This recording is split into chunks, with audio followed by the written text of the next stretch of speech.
Bapanada everyone! So you know a channel has hit creative rock bottom when they start making top lists. And let me tell you, rock bottom is here and we won't be ascending anytime soon. But before we talk about the best enemies in Hollow Knight, let's first introduce today's sponsor. Today's sponsor is Audible. But what does Audible even stand for? I'll tell you. Audible stands for... I don't have a sponsor, I've got like 30 subscribers, did you really believe this? With more enemies than Castlevania Symphony of the Night, Hollow Knight has got many enemies. And although mostly only the bosses seem to get recognition, there are many great enemies in the game which aren't bosses. So yeah, as much as I'd like to put Grub in all 10 spots, it's not about bosses today. Today is all about the cream of the crop, the best of the best, the invincible, fearless, sensual, mysterious, and so on. At the 10th spot is the Fangoon. Found in the fungal wastes, these fat blobs try to blow their infected insides at you like that one fat fuck of a friend you hang out with who sits opposite to you totally shit-faced, blowing their 10th cigarette your way saying, "Oh, if I can smoke 26 a day, you can certainly tolerate that little smoky smoke." And you don't know whether you are scared that his lungs won't be able to tolerate that smoke much longer, or that his face won't be able to tolerate your fist flying his way trying to poke a hole into his teeth. Sorry, I kind of forgot I actually like this enemy. I think I got too much into the rantiness, which I will be doing more of in the worst enemies list. But anyway, why do I like these balloons? Well, I just like the way they pfft away when they are killed. Nothing more, nothing less really. At the edge of the Kingdom's Edge is found, and within this valley there's the Boofly. Do you know like things you like but actually don't know why? Like for example those oddly satisfying videos on YouTube, or for those of you who live in Alabama, all of your underage relatives. Well, this is me and the Boomfly. While I don't want to get behind the Bumfly at the next family get together, I do like the peaceful nature in this deadly late game area. I think they just make a great plushie, and I would want one as a pet as well. Now let's go from the most chill enemy to the exact opposite, the Stalking Devote. When I first went into Deepnest, I shat myself 3 times. One of those times was when I realized these fuckers deal 2 masks of damage. And while I do hate fighting them, I do love their design with the masks being their weapons, so yeah, it does get some extra point for that. They are also arguably one of the hardest enemies in the game while not being an infected piece of shit. And yeah, I don't have the IQ points to say more about these guys, but don't worry. The closer we get to the number 1 spot, the longer you will have to endure me babble on about them. Now you all remember the False Knight.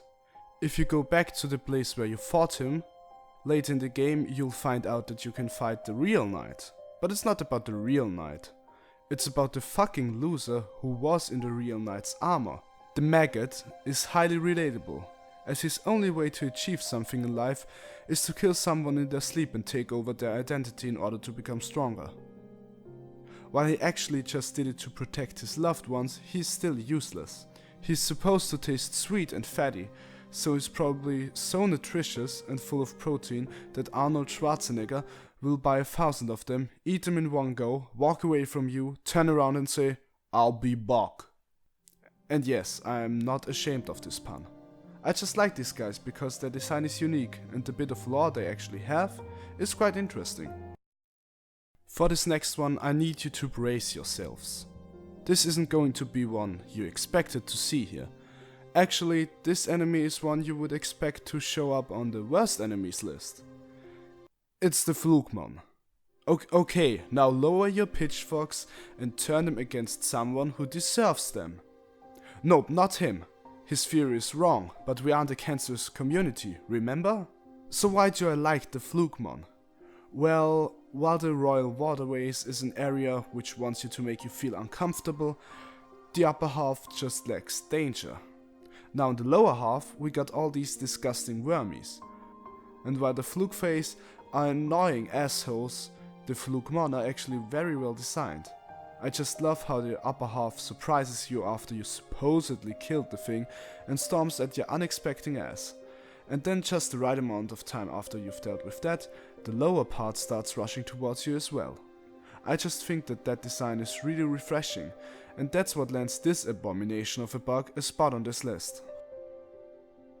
Now, although the waterways are hated by many, they are home to one creature which should be among everyone's favorites, and that's why at number 5 we got the Vrump. Worm. Anyway, there's not much to say which isn't obvious. Just look at him go. This is what every man turns into after they've found themselves a gal, or a guy if you're as gay as a nailsmith. We turn into these fat blobs of our former selves, just floating around in our own sewage. And yeah, there's not much else to say. The Vrump is just a very amusing creature. I gotta break it to you. I don't like the fungal wastes.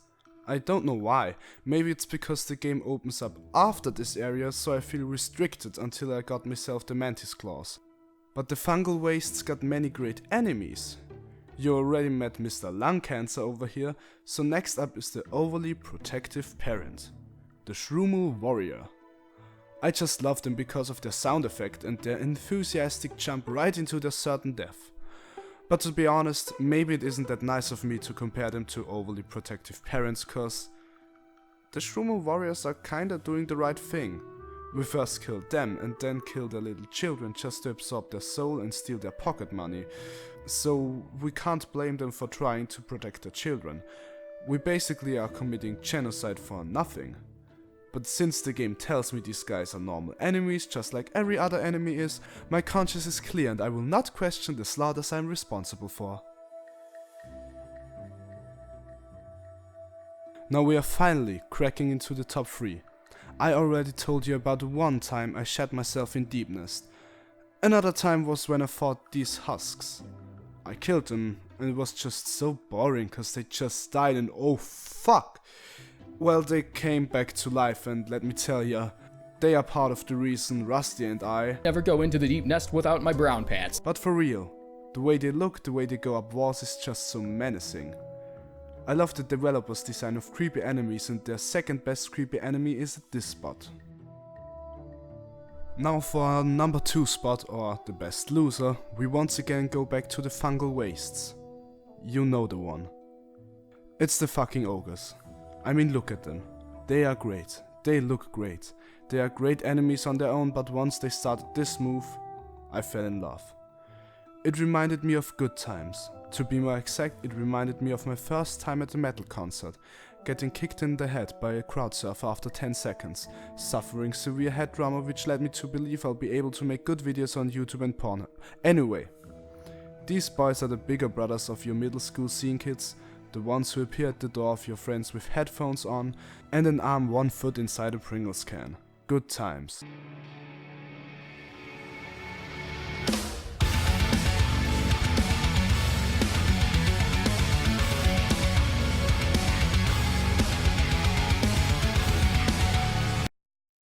But yeah, let's get ready now for our number 1. I was a lot of things when I played Hollow Knight.